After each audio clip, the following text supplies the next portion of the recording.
बेचारी दुरे नायाब की जिंदगी में तो एक से बढ़ के एक मुसीबतें आती ही जा रही हैं। वैसे तो समझ नहीं आता कि उसे आखिर एग्जाम देने की इतनी भी क्या इमरजेंसी है कि एक साल भी स्किप नहीं कर सकती, वो भी जब इतनी मजबूरी है कि सबके सब लोग ही उसको मना कर रहे हैं। जावियर अलग उसे रोक रहा है और सास भी उसे साफ कह गई हैं कि तुम्हारे साथ कुछ भी मसला हो सकता है और बिला वजह सब लोग यही कहेंगे कि सास ने ख्याल नहीं रखा, मुझ पे ही बात आएगी। लेकिन दुरे नायाब सास को कह देती है कि मैं अपना पूरा ख्याल रखूंगी, आप बेफिक्र हो जाएं, और जिद करके एग्जाम्स के लिए जावियर को मना ही लेती है। शायद दुरे नायाब के दिल में यही बात आती है कि जो जावियर मुझे मेरे लो कॉन्फिडेंस की वजह से नापसंद करने लगे हैं, अगर मैं जल्द अज जल्द कंप्लीट स्टडीज भी कर लूं और खुद की पर्सनैलिटी भी ग्रूम कर लूं तो जावियर वापस मेरे पीछे आने लग जाएंगे और उनके दिल में मैं अपने लिए जगह बना सकूंगी। और फिर वही होता है जिसका डर था। लास्ट पेपर के दिन दुरे नायाब की तबीयत बहुत शदीद खराब हो जाएगी। इधर एग्जामिनेशन हॉल से जावियर के नंबर पे कॉल करके उसे बुलाएंगे कि आपकी मिसेस एग्जाम से नहीं आई थी, वो बेहोश होकर गिर गई हैं और उनकी हालत काफ़ी क्रिटिकल है। और फिर 7 मंथ्स की प्रेग्नेंट लेडी एग्जाम्स देने पहुंची हुई है और उसकी तबीयत खराब हो गई है। ये खबर मीडिया के लिए भी बहुत ही इंटरेस्टिंग साबित होगी, तो पूरे के पूरे मीडिया चैनल्स वहां पे पहुंच जाएंगे। वहां पहुंचने के बाद उनको ये भी पता चल जाएगा कि जो मिसेस प्रेगनेंसी में एग्जाम देने आई थी और बेहोश हो गई हैं, वो किसी बहुत ही अच्छी फैमिली से ताल्लुक रखती हैं। लेकिन अभी तक भी ये बात किसी को पता नहीं चलेगी कि वो जावियर की बीवी है और शहर के बहुत बड़े बिजनेस टाइकॉन गजनफर की बड़ी बहू है। इधर जावियर परेशानी में दुरे नायाब को वहां से लेने आएगा तो मीडिया वाले उसे देख के पहचान जाएंगे कि जावियर साहब आप यहाँ पे, कहीं ये जो प्रेग्नेंट लेडी बेहोश होके गिर गई हैं वो आपकी मिसेस तो नहीं। जावियर जो कि ऐसी किसी सिचुएशन में आना ही नहीं चाहता था, वो मीडिया वालों को इग्नोर करके वहां से जाना चाहेगा, लेकिन मीडिया वाले ये खबर फौरन से शाया कर देंगे और उसके बाद इनकी फैमिली की सही बदनामी होगी। इधर दुरे नायाब जब हॉस्पिटल जाएगी और ड्रिप्स वगैरह लगेंगी, उसके बाद होश में तो आ जाएगी। उसका बेबी भी अभी तक नुकसान से बचा हुआ है, लेकिन जो नुकसान इन फैमिली वालों की इज्जत को हुआ है वो तो अब पूरा नहीं हो सकता।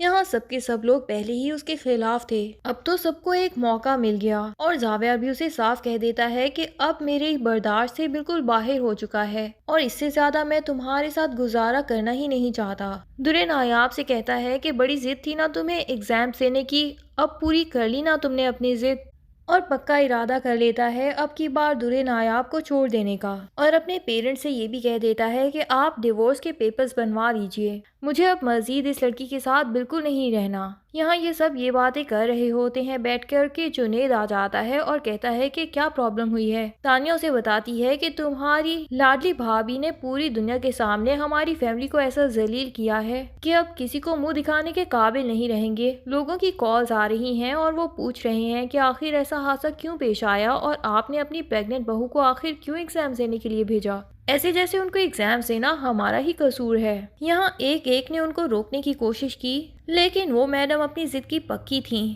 और अब सही उन्होंने अपनी जिद की वजह से हम सबको भी बदनाम करवा दिया है। जुनेद तानिया से कहता है कि मैंने तुमसे नहीं पूछा, इसीलिए तुम्हें मुझे जवाब देने की जरूरत नहीं है। तो फौरन ही जावियर भी जुनेद से कह देता है कि तुम्हें भी इस मामले में पढ़ने की जरूरत नहीं है।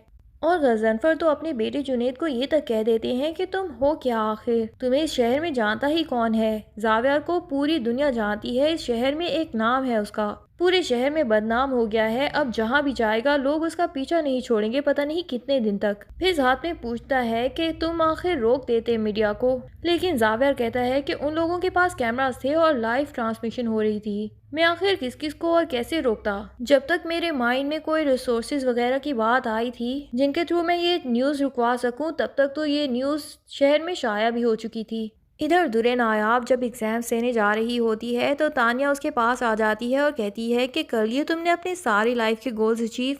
दुरे नायाब तानिया को सिंसियर फ्रेंड समझ के कहती है कि हाँ मैंने गोल्स काफ़ी हद तक तो अचीव कर लिए, अब बस ये एग्जाम दे दूँ और बीए पास कर लूँ, उसके बाद मास्टर्स के लिए अप्लाई करूँगी। तानिया कहती है कि तुमने बड़ी मेहनत की है अपने हस्बैंड को हासिल करने के लिए, जावियर को इम्प्रेस करने के लिए इतनी मेहनत कर रही हो। दुरे नायाब कहती है कि हाँ मैं आपकी इनफैक्ट शुक्रगुजार भी हूँ कि इस सारी मेहनत में आपने भी मेरा इतना साथ दिया है और आपसे भी मैंने बहुत कुछ सीखा है। दुरे नायाब बेचारी तो तानिया के लहजे में मौजूद कड़वाहट को महसूस ही नहीं कर पाती।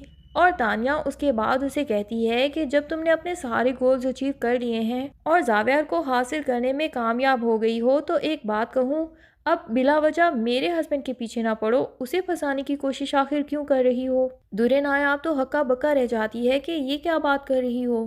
तान्या आगे से कहती है कि तुम्हें एक दूसरे के साथ बैठे गप्पे लगाते और मेरे हस्बैंड को फंसाते हुए मैं हमेशा देखती रहती हूँ। तुम्हें क्या लगता है कि मैं तुम्हें और उसको नोटिस नहीं करती? मैं हर चीज़ इस घर में नोटिस कर रही होती हैं। और साथ ही दुरे नायाब को कहती है कि बड़ी कमाल की लड़की हो, एक तीर से दो शिकार, इस घर के दोनों दोनों लड़कों को फंसाना चाहती हो। हालांकि ये बात तो तान्या के लिए सच है कि वो वाकई ही इस घर के दोनों लड़कों को फंसाना चाहती है। दुरे नायाब तो जुनेद को दिल से अपना छोटा भाई समझती है और उसकी जुनेद के बारे में ऐसी कोई भी नियत नहीं। वो तो जब से ब्याह के इस घर में आई है वो जावियर की नजरों में अच्छी बनने की ही कोशिशों में लगी हुई है। और तान्या दुरे नायाब को ये कह देती है कि ये तो बताओ कि जावियर से तलाक लेने के बाद क्या तुम्हारा जुनेद के साथ शादी करने का इरादा है? अब तक ड्रामे की जो स्टोरी चल रही है उससे तो यही लगता है कि जावियर तंग आके दुरे नायाब को डिवोर्स दे ही देगा और उसके बाद ये जुनेद ही होगा जो कि तान्या की भी सारी असलियत जानता है और अपने घर वालों की भी सारी असलियत जानता है कि ये लोग जानबूझ के दुरे नायाब के साथ इस तरह के पंगे लेते हैं। ये दुरे नायाब को पसंद नहीं करते, इसीलिए उसको डिवोर्स दिला के इस घर से निकालना चाहते थे।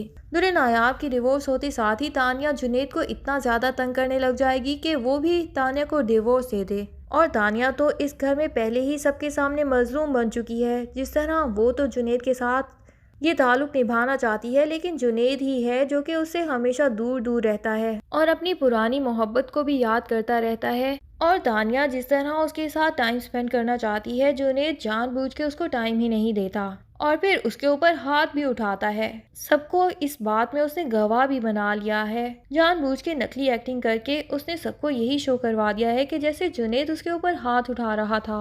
यहाँ जैसे ही तान्या और जुनेद की डिवोर्स होगी, सब घर वालों को यही लगेगा कि तान्या के साथ ये जुल्म नहीं होना चाहिए था और फिर खुद ही वो सोच लेंगे कि जावियर के साथ अब तान्या की शादी हो जानी चाहिए और तान्या का ये ड्रीम आखिर पूरा हो जाएगा। लेकिन वो नहीं जानती कि जावियर के दिल में जो जगह दुरे नायाब बना चुकी है वो तान्या अब कभी नहीं बना सकती। बेशक जावियर दूसरों की बातों में आके दुरे नायाब से नफरत करने लगा था, लेकिन जैसे ही तान्या उसकी जिंदगी में आएगी तो उसे दुरे नायाब की असल अहमियत का पता चलेगा कि उसने एक हीरे को खो दिया है, इस आम सी लड़की के साथ शादी कर ली है। दुरे नायाब जिस तरह जावियर के सारे काम अपने हाथ से करना पसंद करती थी, जावियर को भी इसी चीज की आदत हो गई थी कि उसके सारे के सारे काम नौकरों को भी कहे बगैर ही दुरे नायाब पहले से ही कर देती थी। तान्या के साथ शादी करने के बाद वो तान्या से भी ऐसी ही बीवी बनने की उम्मीद करेगा, लेकिन तान्या तो ऐसी नेचर की है ही नहीं। और अब फिर जब वो जावियर की बीवी भी बन चुकी होगी तो वो अपनी असलियत पे उतर आएगी और जावियर को अपना असली चेहरा दिखाएगी कि मैं इस टाइप की औरत नहीं हूँ कि तुम्हारे आगे पीछे फिरती रहूँ दुरे नायाब की तरह, और ना ही मुझसे ऐसी उम्मीद रखना। आहिस्ता आहिस्ता एक ना एक दिन जावियर को दुरे नायाब की मासूमियत और उसकी अच्छी नेचर का अंदाजा हो ही जाएगा। लेकिन ड्रामे की अगली स्टोरी क्या होगी ये जानने के लिए ड्रामे की नेक्स्ट एपिसोड्स का इंतजार कीजिए। तब तक के लिए अल्लाह हाफिज। वीडियो पसंद आए तो लाइक एंड कमेंट जरूर कर दें और चैनल को सब्सक्राइब करना ना भूलिए। Thank you.